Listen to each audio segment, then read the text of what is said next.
Justice Narasimha Reddy నేతృత్వంలోని commission కేసీఆర్కు రెండోసారి నోటీసులు ఈ నెల 19వ తేదీన ఇచ్చింది. ఈ విషయం తాజాగా వెలుగులోకి వచ్చింది. అయితే ఈ నోటీసులపై ఈ నెల 27వ తేదీలోపు వివరణ ఇవ్వాలని కేసీఆర్ను కమిషన్ ఆదేశించింది. కేసీఆర్తో పాటు మాజీ మంత్రి జగదీష్ రెడ్డికి, మరికొంత మందికి కూడా విద్యుత్ కమిషన్ నోటీసులు ఇచ్చింది. కాగా విద్యుత్ కొనుగోళ్ల అంశంపై ఇప్పటికే కేసీఆర్కు జస్టిస్ నరసింహారెడ్డి కమిషన్ ఇప్పటికే నోటీసులు జారీ చేసింది. బీఆర్ఎస్ ప్రభుత్వంలో జరిగిన విద్యుత్ కొనుగోళ్లకు సంబంధించిన వివరణ ఇవ్వాలని నోటీసుల్లో పేర్కొంది.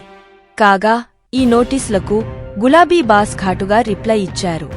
విచారణను నిష్పక్షపాతంగా జరగట్లేదని, కమిషన్ నుంచి చైర్మన్ నరసింహారెడ్డి స్వచ్ఛందంగా తప్పుకోవాలంటూ కేసీఆర్ 12 పేజీల లేఖ రాయటం సంచలంగా మారింది. కాగా ఇదే అంశంపై తాజాగా కేసీఆర్ హైకోర్టుకు కూడా ఆశ్రయించటం గమనార్హం.